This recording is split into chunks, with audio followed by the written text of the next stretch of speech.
What is up, YouTube? This is He Got Kicks. Today I'm coming at you guys with a video that, if you haven't checked my community posts here lately, I asked if people would want me to kind of clarify what it's like working at a sneaker store, and why certain stores get certain stuff and some don't, and why certain stores can only get a certain quantity of a certain shoe, this and that.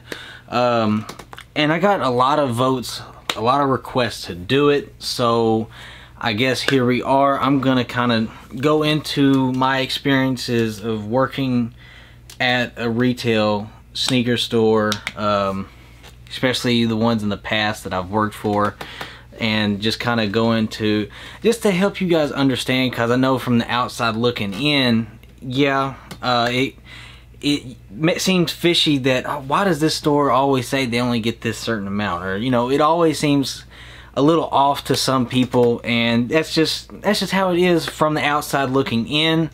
And you know, I just want you guys to get a better understanding of, you know, coming from somebody. I used to be the same way, but now being on the other side for quite some time, of course I'll never say the company that I work for, but I have worked for quite a few, and therefore I feel like I can give you guys a better example or a better understanding, or whatever it may be that you guys are wanting out of this video.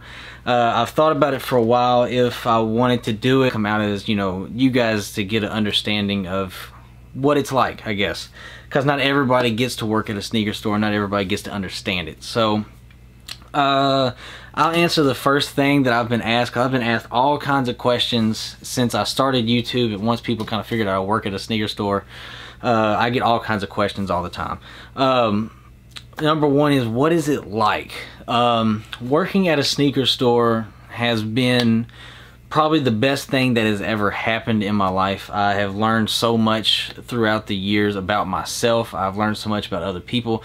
The best thing isn't the people that I work with. I mean, they are amazing people. It isn't, you know, being able to get shoes and work with shoes every day. It is the people that I meet, the customers. The customers 100% have been the best thing that has ever happened in my working experience in my career with sneakers, because you get to meet so many different people from so many different aspects of life. Military people, you know, at one store I used to work at Finish Line, you would meet inmates coming out of jail, and the first thing that they would do is they would come and buy a new pair of shoes, and they would, you know, be like, man, it feels good to be fresh. They would tell you your story. That's one dope thing. Another thing, I still remember, it was my first Jordan release as a sales associate at Finish Line, and it was quite amazing, the story. It was the Bordeaux 7s that was coming out in 2015, and a guy actually was saying that it was the first time that shoe, the last time that shoe had came out, he camped out with his dad, and it was the last shoe they had bought together. His dad actually had passed away not too long after that release. So that was really heartwarming, because, you know, you get to meet so many people, get to hear so many stories, you get to do so many things and help so many people throughout. You never know. The way I've always been taught is, you know, every person you meet, you learn something from. Either a negative or a positive thing, you take something from them. Every person comes into your life for a reason, and that's the main thing. That's what working in sneaker stores have done for me. I've met so many amazing people, and thank you to everybody I've ever met, and thank you to everybody I've ever spoken to, because you guys have really made me and helped mold me into the person I am today. Next question. Why do certain stores get certain stuff, and then why, I guess I'll just do that one first, then the quantity and stuff later. Certain stores get certain stuff because of, you know, sometimes it will be demographic. They look at what is going to sell in this place. They're not going to take, if there's not that many schools, like athletic schools around, or high schools or middle schools or whatever, they're not going to, that where there's not a lot of actual teams, like team sports or anything like that, they're not going to put like a bunch of running shoes or basketball shoes in that store, because it's not really going to sell. or they don't think it will. A lot of people, of course, if you have your Foot Lockers and stuff like that, they're always going to get retros because, you know, they're going to That's just another something that they just get. They won't get many, I'll tell you that, but they'll get them. And that's one thing.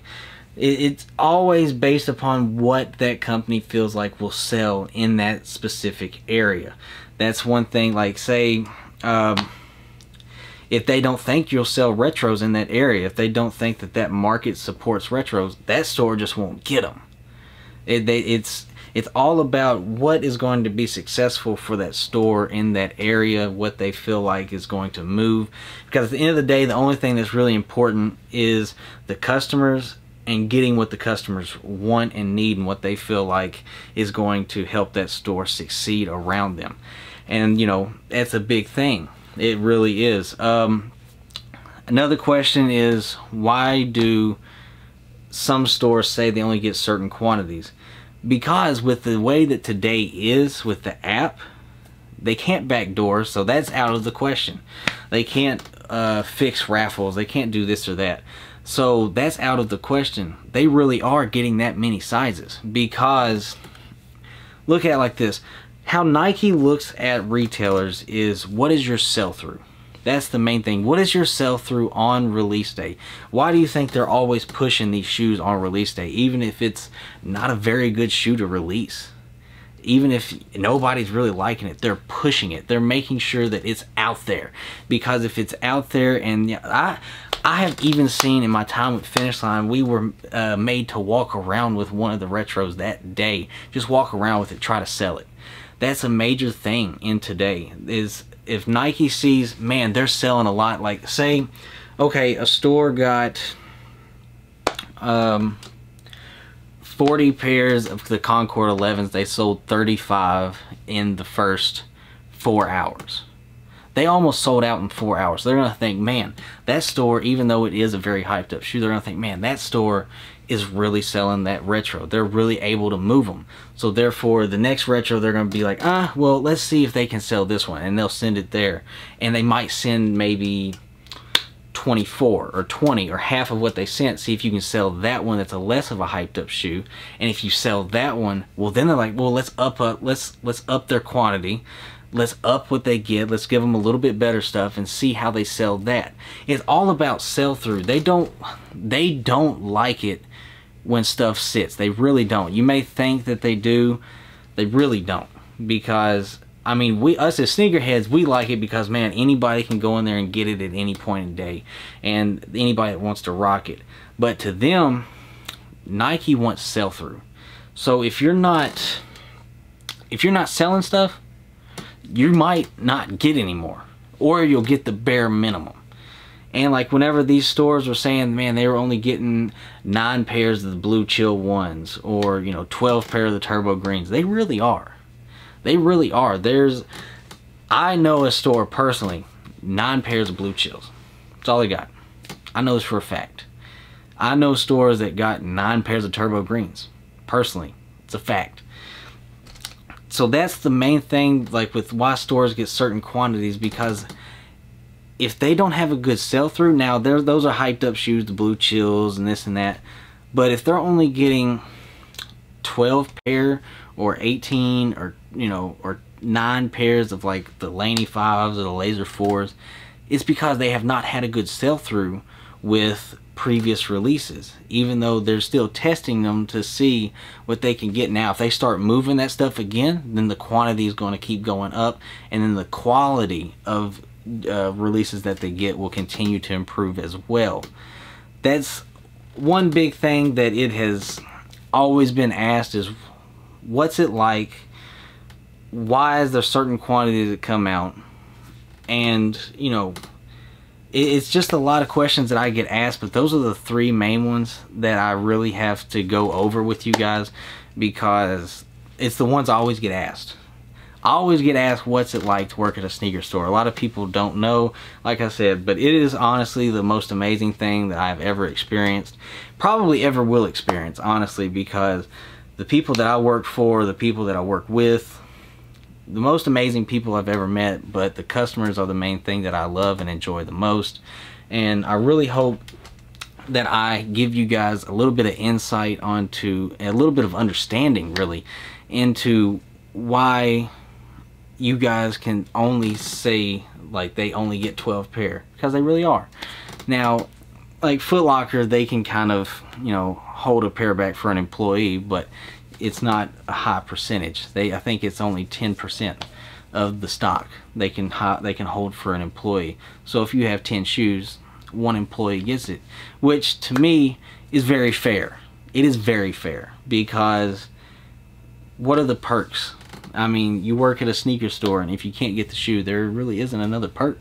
There really ain't. And I mean, that's just me being honest. You know, you get to have a job, that's great, but you gotta have a perk. I mean, we're sneakerheads. We want to work at a sneaker store, and that's your perk, is being able to get the shoe. And 10% is a very low amount of shoes compared to what they can actually get in the store. So, like I said, I just hope I gave some insights, a little bit of understanding for you guys. So I hope you guys enjoyed that. If you're new to the channel, go ahead and hit that subscribe button, ring that bell. We're on the way to 20K by the end of 2019, so go ahead and subscribe, ring that bell. That we get all the notifications every time I drop one of these bangers for you guys. Let me know in the comment section below what else you might want me to go over in a future video, or if you have any video ideas that you want to see on the channel or anything like that, just let me know. And be sure to hit that like button. I'll see you guys next time. Peace out.